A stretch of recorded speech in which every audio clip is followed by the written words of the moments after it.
who will bring this home and take that match point first.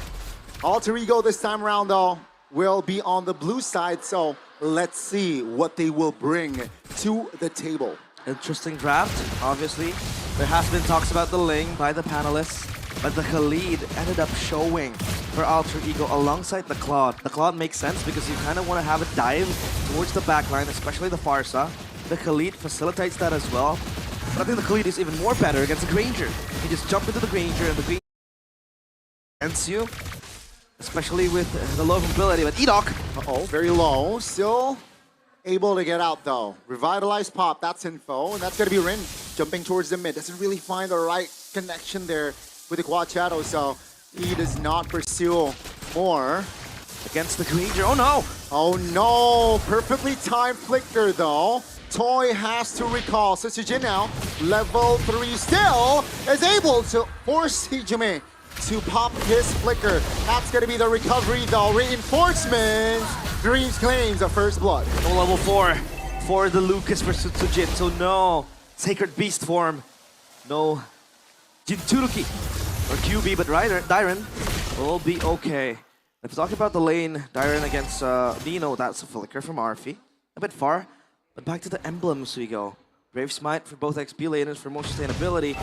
Obviously they want to fight it out because on paper, the Fulvius kind of struggles against the CC. Because the CC has so much mobility and the damage as well. They just burst, chip down the Fulvius. But as of now, total secured by Rin. They want to go for a brawl again. That's going to be the Raging Sandstorm. Revitalized pots, ladies and gentlemen. It goes down. Green's very low. It's going to be a roamer for now as Nino will be next. That's a 2-for-1. But Alter Ego, for the first time in the series, they got the first turtle in the game. Yeah, PRQ retaliate. Rins! Snap feather. Boom! Strike. Bursting Hijime down. Lethal Ignition doing work, baby. The snipe from above catches Hijime lacking. And now it's PRQ containing that pressure again. Alter Ego are on the move. They want to look for that pick-off. They want to look for the skirmishes because the Khalid is super strong early on. Again, Chefin mentioned with the Khalid, you can kind of jump into the backline. You would like to be in the backline, especially against a Farsa. The Granger as well kind of is heavily immobilized once you have the Raging Sandstorm onto him. Sure, he has the Rondo, but it's kind of a short dash, and now Dyren is going to be able to run back. Traction Pulse Lock. Hunters 1, 3v1. That's not a good number for Dyren. Punished. And RQ, no compensation so far. That's a good kill, because you really want to give that winning lane to Nino, but again, the CC makes things hard. Blind Feather Airstrike, blazing duet. Just to clear the wave. Nothing too crazy just yet here, as yeah, RFE needs that item, those items to be a factor. And yeah, it seems like tempo gone down. Gold still very, very low on the gap. Yeah, Bloodwing's first purchase for Rins because he knows he needs to be much more defensive. He needs to be able to distance himself, and that extra shielding will help on, I think, initiations early on against the Khalid. But Dyren again, Vengeance popped. AOG will connect on towards 1. Oh my goodness, the Raging Sandstorm will not connect because of the immunity. Nino goes down this time alongside Dreams. RRQ, they have adjusted from the earlier setup, and now they move on towards the turtle. Again, fist by fist. This time they take the neutral objective. Edok even invading deep into Rene's territory. But as of now, he's content with leaving that B. They get the turtle as well. So RRQ stabilize everything. They even are able to swing the gold lead on towards themselves. Audience prediction so far, yet again favoring the Kingdom. With 78%, Traction Pulse flickered away. So Rins has no spell. Edok might be too deep. Oh my goodness, Feather Airstrike. Rin jumps in towards the back. 3 members is there to cover. Just a mage, right? And that's going to be Rin taken down. Miscalculation, perhaps. It's hard for the Hayabusa to get that burst early on because Setsujin, he's a fighter, yes, but he's relatively tanky against the Hayabusa, right? And then you have Edok as the Gatot Kacha. Rin still lacking an item as well, only the Hunter Strike completed. And it's Sutsujin rushing that War Axe after the Hunter Strike. Toy has the Sky Piercer ready, so expect more presence from the Granger to participate in the team fights. He's able to do just that and maximize that stack from the Sky Piercer. Arfi up top, he's still not a force to be reckoned with, right? He's still just there chilling because no items can make this Claude good enough in the early game. He needs 2 or 3 items to then go online. But we can see that a threat is there for RRQ. Definitely. 2,000 gold lead already established, which, what, that's 2 minutes ago? It was just a couple of hundred. And yeah, RRQ entering the mid game seems like they are the more stable team. Let's see Alter Ego doing something here. AOD defensive lead. Very well there.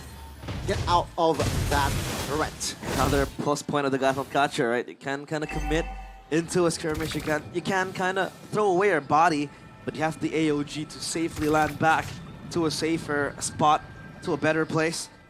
For RRQ now, it's all about just waiting for the timers to pop. I mean, Rin's 3 kills, already pretty heavy in terms of the damage. Now it's just up to them enabling Toy. But RRQ, they want to play with the turtle. Nino is close by. Hijume might get caught. Uh-oh, gotta be careful. Hijume flickers out. Sutsujin finds a fireball to take him down. That's gonna be Dreams isolated and taken down. Sutsujin claims the double. Alter Ego fights with 3 as the turtle, the last one, is still up. That's the Biju Dama right there. A tail beast bomb from Naruto. And now RRQ. They want to siege on the turret. Oh! 3-man knockup, will it be enough? Arfi, no damage whatsoever, and he will be bursted down. AOG landing on towards no one as Alter Ego. They have defended their mid, but they lost Arfi in the process. He went for that blazing duet, but again, like we discussed, no damage whatsoever. Edok is gonna be fine. Still tanky enough, but hey, Dreams! Oh no.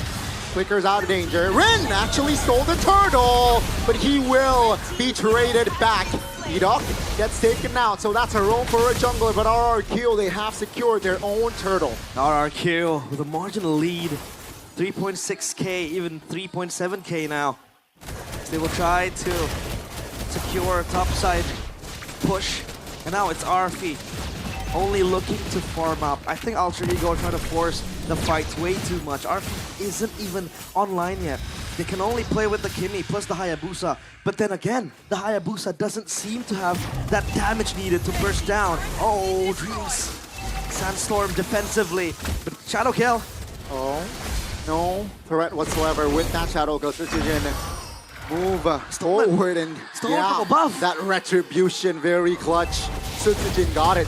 He is, though, 2 levels above Rin. Absolute blunder there from the Lucas from Sutsujin. And so far, item check. 3 items for Toy. And Arfi only has the Golden Staff plus the DHS. So defensive items yet, but now... Out of position. Rin again. 3 times already punished. And yeah, that will build the tempo for the Kings of Kings to perhaps secure game 3. Rin has been totally shut down in this game. We haven't really seen the Hayabusa able to exert pressure. It feels like RRQ are just playing it carefree. And Amino might be next on the blacklist. Nasty damage already coming from Toy. Turret, bottom side, inner, will fall. Oh my goodness! What? That's the solo from Rins! Rins, oh Rins! Just waiting for that bush, on that bush, and Arfi, no chance that he survives that. It's hard. I know for a fact Arfi really wanted to shove that wave up top, but you're weak at this point. And the far side 6-0, traction pulse onto Edok, AOG defensively again. So they wouldn't really go for Edok because Edok can just run back. Nino now stuck in no man's land. Oh, different story. Edok has the AOG, but Nino does not. And RRQ, they will be able to punish that. As 10 minutes in, so far it's a stomp. I'm trying to probe onto possible winning conditions for Alter Ego. I think it was always the dive, the pushback that they have, you know, just jumping onto the faces of RRQ. But it feels like as of now, it's all tamed down. The Hayabusa ain't doing damage. I mean, the Claude recently was able to achieve that Trinity. But RRQ has grown stronger by the minute. It's hard to penetrate them. They're impervious at this point. And Rins is just a menace with this Farsa. So what do they do now? Do they look for a momentum? Maybe a misplay from RRQ and then turn things around? But as of now, I think RRQ are playing this flawlessly. Yeah, it's Near to perfection. the tight formation from RRQ makes it so hard for Alter Ego to find an opening. Real world, just feather airstrike, right? Yeah. That's already zoning, what, 2-3 members of Alter Ego, and that will be enough. RRQ, they don't need to force it. I think Alter Ego could play around that traction pulse. I mean, it's always a utility tool for the Kimi, but again, that question that has to be answered is who bursts down? Who can burst down the players of RRQ? And even Rin against Dyron 1v1. AOG on top! Oh no, no shadow whatsoever, ladies and gentlemen. No. 0-4 and 3 from Rin.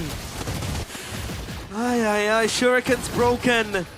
Jutsu's gone. No chakra for Rin, and now they siege. Raging Sandstorm will not do anything. Arfi! Sutsujin though, finding an opening. Winner crown! Oh my goodness, he survives that. Now it's gonna be Dream, Tijo Man, Nino defending. Vengeance Pot by Darren. That's a pull, great taunt, but Nino will not survive. Toy is there to secure the kill. Toy is toying with Alter Ego. Again, he has that range to just poke down and burst down. Alter Ego, Hijume, even under pressure, shadow kill. Defensively to at least clear the wave. AOG Boom. to Dreams! Oh, nasty formation, nasty setup, nastier execution. RRQ, they took down 2 base turrets practically with no Lord. Good night. Sweet dreams. It's RRQ. 8.9k by the second. They are looking even stronger, and for Alter Ego, it's looking very bleak. It's kind of sad they were able to present a very, very competitive game number 1, but now, when it comes to where it matters the most, Alter Ego, they can't really deliver. And now Rins with a truncheon purchase previously as a splash damage. Now look at that poke coming in from RRQ. Sutsujin stuck, he could be dead. Huge knock up there from the Lord, but Sutsujin recovers. That's gonna be Dyron popping the Vengeance. Oh my goodness, Arfi taken down again! And ladies and gentlemen, Rin finally finds a kill, but immediately traded back, and Nino will be isolated. 4 members down and out. That's gonna be RRQ pushing for the base. It's just Hijume staring down at the army of the kingdom. He lives to tell the terrors of the kings of kings, and they will secure match point. 22 kills to 5 kills.